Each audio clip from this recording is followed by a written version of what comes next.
Next gen நேயர்களுக்கு வணக்கம். இங்கே வந்து நாம் அந்த ராசி பலம் பார்க்க போகிறோம். ஃபெப்ரவரி மந்தோட ராசி பலம். ஸோ அதுக்கு பார்க்குறதுக்கு முன்னாடி ஒரு விஷயத்தை நான் சொல்லணும். எப்படின்னா, ஒரு ஜாதகம் பார்க்கும்போது இப்போ நீங்கள் ட்வின்ஸ் குழந்தைகள் இருக்கும் இல்லையா, அவர் பிறந்திருக்கிற டைமில் வந்து ஒரு 5 மினிட்ஸ் 2 மினிட்ஸ் டிஃப்ரென்ஸ் இருக்கும். ஸோ அவரது லைஃப் வேறு மாதிரி இருக்கும். 2 பேரோட லைஃப் ஒரே மாதிரி இருக்காது. எதுக்குன்னா 2 பேரோட லக்னமே சேஞ்ச் ஆகிருக்கலாம். அதுக்கப்புறம் வந்து சிஸ்டாம்சம்னு சொல்லுவாங்க. அங்கே கூட சார்ட் சேஞ்ச் ஆகிருக்கும். இது நியூமராலஜி மாதிரி டேரட் கார்டு மாதிரி இல்லை. ஸோ அந்த மாதிரி ஜாதகம் பார்க்குறதுக்காக எப்படின்னா, அந்த ஜோதிடர்களுக்கு அந்த பர்த் டைம் ரெக்டிஃபை பண்ணுற ஒரு வேலை தெரிஞ்சுதான் ஆகணும். ஸோ நிறைய பேருக்கு அது வராது. சும்மா நீங்கள் கொடுத்துருக்க டைம் வச்சுட்டு ஒரு ஜோதிடம் சொல்லுவாங்க. அதுக்கு தான் அது ஃபெயில் ஆகிடும் அந்த ப்ரெடிக்ஷன். ஸோ அந்த பர்த் டைம் ரெக்டிஃபை பண்ணுற ஜோதிடர்கிட்ட நீங்கள் போகணும். ரெண்டாவது வந்து நீங்கள் பாஸ்ட்டில் நடந்திருக்கிற சில இவெண்ட்ஸே அவர் சொல்லணும். எப்படின்னா சைக்கலாஜிக்கலாக இல்லை, நீங்கள் நல்லவர், நீங்கள் கஷ்டத்தில் வந்துட்டீங்க, இந்த மாதிரி இல்லை. உங்கள் லைஃப்பில் இந்த மாதிரி இவெண்ட்ஸ் நடந்து இதுக்குன்னா உங்கள் பாஸ்ட் சொன்ன ஒரு ஆள் உங்கள் ஃப்யூச்சர் கூட சொல்கிறதுக்கு தகுதியான ஒரு ஜோதிடர். ஸோ அவரை விட்டுடாதுங்க. ஸோ அவருக்காக அவர் அந்த மாதிரி ஜாதகம் பார்க்கணும். மூணாவது வந்து ஒரு பரிகாரம் கொடுக்கும்போது என்னென்னமோ மேஜிக்கல் ரெமெடி உங்கள் தலையெடுத்து நான் மாத்திரன்ற மாதிரி சொல்கிறது இல்லை.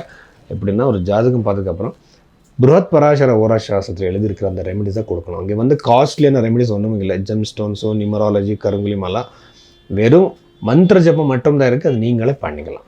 ஸோ இந்த மாதிரி ஜாதகத்தை விவரமாக பார்க்குறதுக்காக நீங்கள் பைரவி ஆஸ்ட்ரோவில் நீங்கள் உங்கள் கன்சல்டேஷன் புக் பண்ணுங்கள். இந்த கர்நாடக ராசியில் பிறந்தவருக்கு வந்து இந்த ஃபெப்ரவரி மாதத்தில் என்னென்ன நடக்கிற வாய்ப்பு இருக்குது அது பார்க்கலாம். இது வந்து இந்த ராசி வந்து ரொம்ப எமோஷ்னலான ராசி. இந்த ராசியில் பிறந்தவருக்கு வந்து ஒரு எமோஷன்ஸ் அதிகமாக இருக்கும். எம்பத்தட்டிக்னு சொல்லுவாங்க இங்கிலீஷில். அவர் எப்படின்னா ரொம்ப எமோஷ்னலாக கனெக்ட் ஆகுவாங்க, அடுத்தவரை ஃபீலிங்ஸை புரிஞ்சுக்குவாங்க, ரொம்ப இம்மீடியட்டாக சென்சிட்டிவாக இருப்பாங்க. ஸோ அப்படி இருக்கும்போது இந்த ராசியில் இந்த சப்தம பாவத்தில் இருக்கிற பிளானெட்ஸ், அதிகமான பிளானெட்ஸ் இருக்கிறதால நான் எப்போவுமே வந்து தர்ம அர்த்த காம மோக்ஷம் இந்த 4 ஸ்தானத்தில் என்னென்ன பிளானெட்ஸ் அதிகமாக இருக்கோ அந்த மாதிரி பர்சனலி நமக்கு வரணும்னு சொல்கிறேன். எப்படின்னா, ஃபார் எக்ஸாம்பிள், உங்களுக்கு 2வது பாவத்தில் பிளானெட்ஸ் அதிகமாக இருந்தால் அவருக்கு வந்து பணத்தை பற்றி ரொம்ப அதிகமான இருக்கும், எக்கச்சக்கமான ஒரு இன்ட்ரெஸ்ட், அதுதான் இம்பார்ட்டன்ட் லைஃப்லன்ற மாதிரி பேசுவாங்க. ஸோ அது மாதிரி இந்த 7வது வீட்டில் இருக்கிற பிளானெட்ஸ் நம்ம பார்த்தா திருமண வாழ்க்கை அதிகமாகவே இருக்குது. கல்யாண யோகம், பிரிஞ்சுக்கிற வந்து ஒன்று கூட யோகம், அதுக்கப்புறம் வந்து ஏதாவது பிரச்சனை இருந்தால் மேரிட்டல் லைஃப்பில் சரியாகிற யோகம் எல்லாமே இருக்குது. நீங்கள் முயற்சி பண்ணணும். இந்த கல்யாணத்துக்கு முயற்சி பண்ணுறது எப்படின்னா, நீங்கள் மேட்ரிமோனி வெப்சைட்டில் போடுங்க, என்ன வேணாலும் பண்ணுங்க, ஆனால் சக்ஸஸ் கண்டிப்பாக இருக்குது கல்யாணத்துக்காக. ரெண்டாவது வந்து இந்த 7வது ஸ்தானம் வந்து கேவலம் வந்து இது கல்யாணத்துக்கு மட்டும் இல்லை, இந்த சோஷியல் மீடியாவில் ஒர்க் பண்ணுறவருக்கு, யூடியூப்பில் வீடியோஸ் போடுறவர், ஃபில்ம் இண்டஸ்ட்ரியில் இருக்கிறவர் எல்லாருக்குமே, அது எல்லாமே பார்ட்னர்ஷிப் பிஸ்னஸ் பண்ணுறவருக்கு கூட இது ரொம்ப இம்பார்ட்டண்ட்டான ஒரு பிளேஸ். எல்லா விஷயத்துலையுமே சக்ஸஸ் கண்டிப்பாக இருக்கும். நெக்ஸ்ட்டு வந்து தொழில், ஜாப் ரிலேட்டட் நம்ம பார்த்தா தசம பாவம் வந்து ரொம்ப நல்ல பிளேஸில் இருக்கிறதுனால யாரெல்லாமே புதுசான ஜாபுக்கு ட்ரை பண்ணுறீங்களோ எல்லாருக்குமே சக்ஸஸ் இருக்குது. சில பேர் வந்து கேட்பாங்க, சார் நான் இன்டர்வியூ கொடுத்துருக்கேன், நிறைய நாளாச்சு எனக்கு ரெஸ்பான்ஸே வரலன்னு கேட்பாங்க, அவருக்கு கூட சக்ஸஸ் இருக்குது. சில பேர் வந்து புதுசான சார் பிஸ்னஸ் ஸ்டார்ட் பண்ணுறேன், எப்போ நடக்கும் அது ஃபியூச்சரில் வந்து அப்படி கேட்பாங்க, அங்கே கூட அவருக்கு கூட சக்ஸஸ் இருக்குது. மொத்தத்தில் ஜாபில் ப்ரோக்ரெஸும் நல்ல பொசிஷனும் ஃபைனான்ஷியல் ஃப்ளோ எல்லாமே இந்த ராசியில் பிறந்தவருக்கு இருக்குது. ஆனால் அஷ்டம பாவத்தில் இருக்கிற ராகுவை பார்த்தா கண்டிப்பாக மேரிட்டல் லைஃப்பில் இஷ்யூஸ், சின்ன சின்ன விஷயங்களுக்கு பிரச்சனை, மிஸ் அண்டர்ஸ்டாண்டிங் வர வாய்ப்பு இருக்குது. ஜாகிரதையாக இருங்க. எப்படின்னா, ஒரு கல்யாணத்தில் ஒரு சக்ஸஸ்ஃபுல் மேரிட்டல் லைஃப்க்காக நாம் வந்து நம்ம கம்யூனிகேஷனில் நிறைய மாற்றங்கள் எடுத்துகிட்டு வரணும்.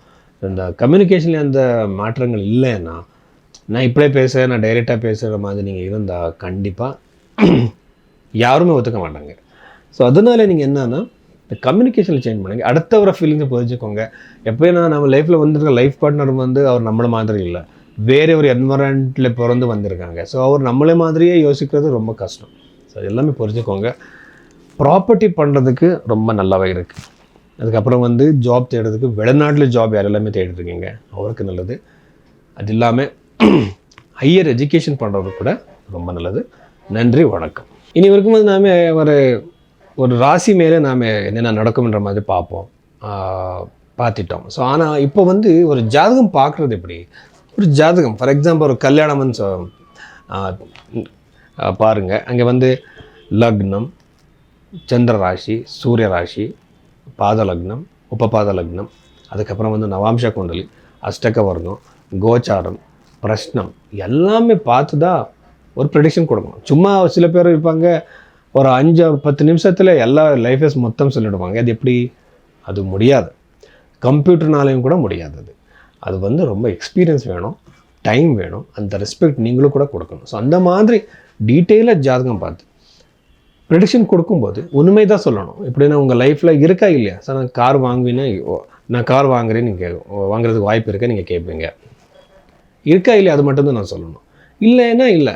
ஸோ நீங்கள் அதை அக்செப்ட் பண்ணிக்கணும். ஸோ இது வந்து கர்மத்துலேருந்து நமக்கு வரப்போகிற இந்த ப்ரெடிக்ஷன் வந்து அது யாராலையும் மாற்ற முடியாது. அதனால இருக்கிற உண்மையை நீங்கள் அக்செப்ட் பண்ணிக்கணும்.